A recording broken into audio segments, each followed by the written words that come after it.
We are living in an era of unprecedented technological advancement. Among the most transformative is the rise of artificial intelligence, or AI. AI is no longer a futuristic fantasy. It's here, it's evolving rapidly, and it's shaping our world in profound ways.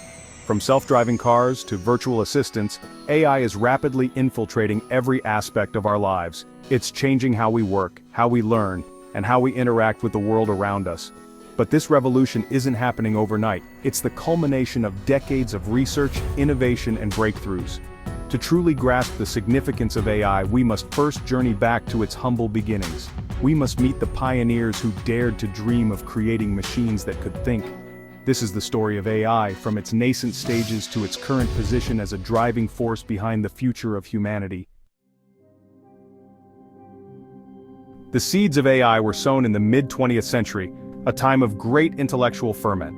World War II had just ended, and there was a sense of both hope and urgency in the air.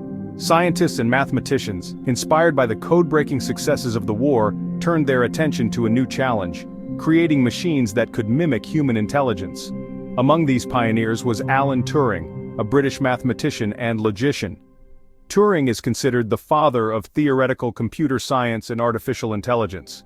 In his seminal 1950 paper, Computing Machinery and Intelligence, Turing proposed the now famous Turing test as a way to determine if a machine could exhibit intelligent behavior indistinguishable from that of a human. Across the Atlantic in the United States, another group of visionaries was laying the groundwork for the field of AI. John McCarthy, a young mathematician at Dartmouth College, coined the term artificial intelligence in 1955. McCarthy, along with Marvin Minsky, Claude Shannon, and Nathaniel Rochester, organized a landmark conference at Dartmouth in the summer of 1956.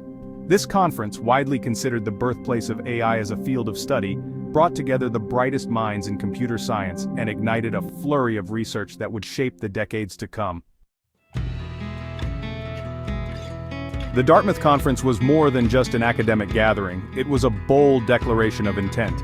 The attendees, a diverse group of mathematicians, logicians, and computer scientists, shared a common belief that every aspect of learning or any other feature of intelligence can in principle be so precisely described that a machine can be made to simulate it. Over the course of 2 months, the participants engaged in lively discussions, debated ideas, and laid out ambitious research agendas. They explored a range of topics from game playing and natural language processing to machine learning and robotics. The Dartmouth Conference did not produce any immediate breakthroughs. However, it did something far more important. It established AI as a legitimate field of scientific inquiry. It provided a common language and a set of shared goals for researchers from different disciplines who were scattered across the globe. The spirit of optimism that permeated the Dartmouth Conference was infectious. In the years that followed, AI research flourished, fueled by government funding and the belief that truly intelligent machines were just around the corner. The initial wave of enthusiasm for AI was not without its critics. Some researchers cautioned against overhyping the field's potential. They pointed out the immense difficulty of replicating human-level intelligence, arguing that the task was far more complex than initially anticipated. By the mid-1970s, AI research had hit a roadblock. The early optimism gave way to a period of disillusionment known as the AI winter. Funding dried up, progress stalled, and the field fell into disrepute. Several factors contributed to this downturn. One major challenge was the limitations of computing power. The computers of the 1970s were simply not powerful enough to handle the complex computations required for advanced AI applications. Another obstacle was the lack of data. Machine learning algorithms, which rely on vast amounts of data to learn and improve, were severely hampered by the scarcity of digital information available at the time. Despite these setbacks, a small group of dedicated researchers continued to toil away in relative obscurity. They believed that AI still held enormous potential, and they were determined to overcome the technical hurdles that stood in their way. Section 5, Neural Networks, Mimicking the Human Brain. One of the most promising areas of AI research, even during the AI winter, was the development of artificial neural networks. Inspired by the structure of the human brain, neural networks are composed of interconnected nodes or neurons that process and transmit information. The basic idea behind neural networks is to simulate the way the human brain learns. By adjusting the strength of the connections between neurons, neural networks can be trained to recognize patterns, make predictions, and even generate creative content. However, early neural networks were limited by their shallow architecture and the lack of computational power available to train them effectively. As a result, they struggled to solve complex problems and failed to live up to their initial promise. It would take several more decades and a confluence of technological advancements for neural networks to re-emerge as a driving force in the field of AI. Section 6. The Machine Learning Revolution. The late 20th and early 21st centuries witnessed an explosion of digital data. The rise of the internet, the proliferation of mobile devices, and the advent of social media created an unprecedented amount of information that could be used to train AI algorithms.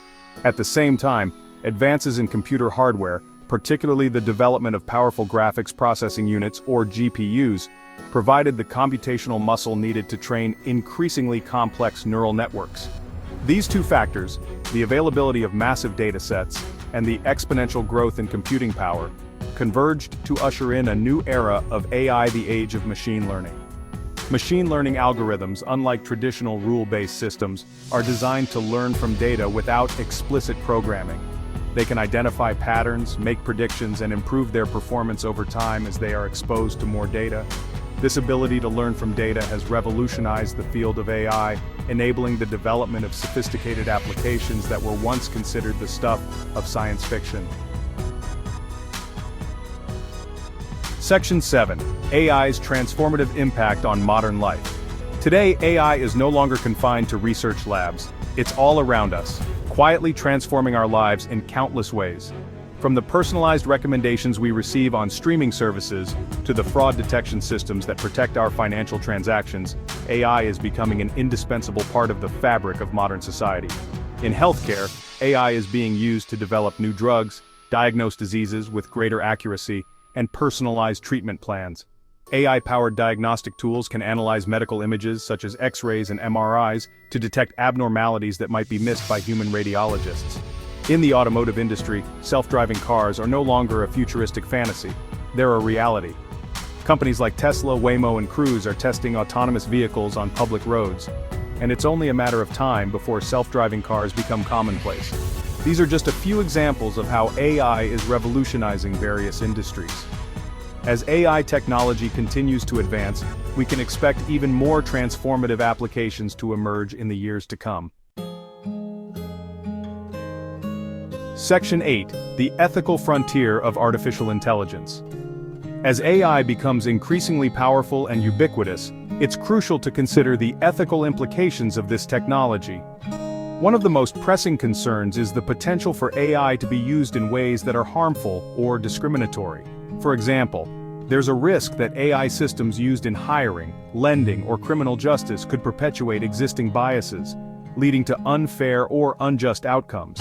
Another ethical challenge is the issue of job displacement. As AI systems become more capable, they're likely to automate many tasks that are currently performed by human workers. This could lead to widespread job losses, particularly in sectors such as manufacturing, transportation, and customer service.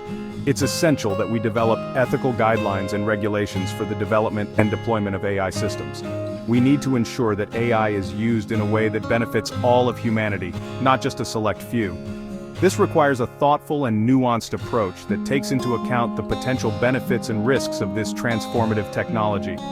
It's a conversation that must involve policymakers, industry leaders, researchers, and the public at large. Section 9. The future unfolds. AI's boundless potential. The field of artificial intelligence is still in its infancy. We've only just begun to scratch the surface of its potential. As AI continues to evolve at an exponential pace, it's difficult to predict with certainty what the future holds. However, one thing is clear: AI will continue to shape our world in profound and unpredictable ways. Some experts believe that AI will eventually surpass human intelligence, leading to a technological singularity, a hypothetical point in time when technological growth becomes uncontrollable and irreversible, resulting in unforeseeable changes to human civilization. Others are more cautious, arguing that true artificial general intelligence, AI that can perform any intellectual task that a human being can, is still a long way off. Regardless of which side of the debate you fall on, there's no denying that AI is one of the most transformative technologies of our time. It has the potential to solve some of the world's most pressing problems, from climate change and disease, to poverty and inequality. However, it also poses significant risks that we must address responsibly and ethically. The future of AI is not predetermined, it's up to us to shape it in a way that benefits all of humanity.